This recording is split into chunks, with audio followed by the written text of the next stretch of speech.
This is Karen Fabian, founder of Bare Bones Yoga, and this is my dog, Bailey Rose. Whenever I put a mat down, she loves to come and lie on the center of the mat.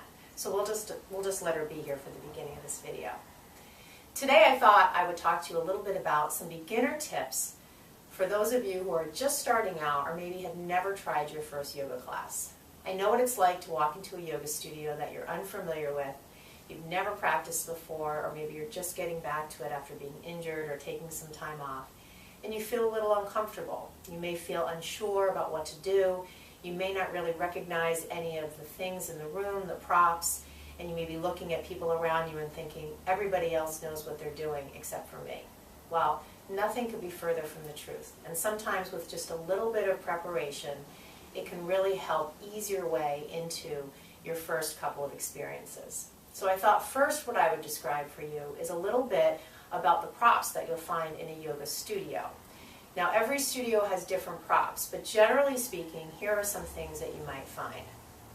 You're most definitely going to find blocks, but the kind of blocks you'll find will be different. Some studios may have cork blocks, and many studios have foam blocks, but the size of the block differ. And really the different sizes reflect different uses for the blocks in general. Cork blocks tend to be heavier, obviously, so they create a little more of a stable foundation to support your body when you're doing, let's say, a twisting posture, where you might need something underneath your arm to press down into to create twist. It might provide you with something for underneath your hand when you're coming into a lunge, something along those lines.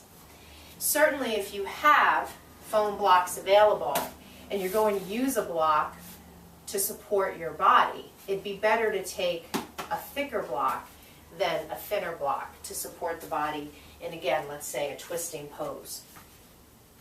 Many times you'll see these smaller blocks, and these can be really helpful if you're coming into something where, Bailey, can you get up for a moment? She doesn't like to move.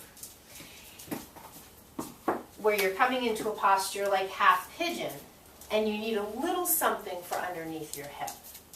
This thicker block would probably be too high, or something like the smaller block would be really perfect for a little bit of support underneath the hip. So just remember, when you come into the studio, pick something that works for what you might use it for. And the other thing to keep in mind is it's helpful to have your props up towards the front of your yoga mat, because that's where your head will be. And when you're coming into a pose and you find you might need a block, it's really frustrating to realize your block's all the way back there. So put it up towards the front, and then you'll have it for what you need. The other thing you might find in a yoga studio are straps. And straps are great for creating binds with the hands, the arms, and also to help open up tight shoulders. So you may find you can use a strap behind your back, like that, as opposed to interlacing your fingers, which might be a little bit tight. You can also use a strap to create a bind, where it might be difficult to do that without the strap. And you'll notice that the straps have a way to make a loop, and you don't necessarily need to make a loop, but there are different things that can be done if you do create the loop. So for instance, in dancer's pose, you can use a strap instead of doing dancer's pose by grabbing the foot. So there are different things that you can do, but traditionally, you'll just be using the strap in most classes to create a little more space for the shoulders. And then the last thing you might find is a blanket. And blankets are great for creating maybe a little softness under the knees when you're doing something with the knees down.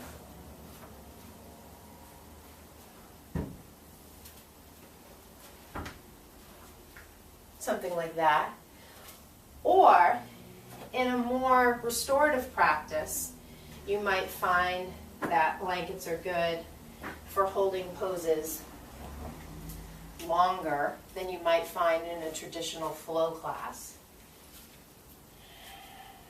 Something like that. And blankets are definitely softer than hard blocks. So even if you're in a traditional flow class and blankets are available, sometimes it's nice to have something soft underneath your hips. And then certainly when you come into Shavasana, blankets can add just a level of comfort and give you some options for doing different things. Something like that. Or even in the summer, if it's not too hot, it's nice to have the weight of the blanket over the body. Obviously, there are a lot of things you can do with props, but those are just some general tips to give you an idea of what you might be doing in a lot of the general open classes. The other thing to remember is, especially if you're brand new or if you're coming back after taking some time off, you might in the middle of class get tired.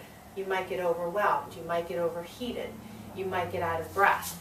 And you might be unsure as to what to do. You might feel like running out of the room.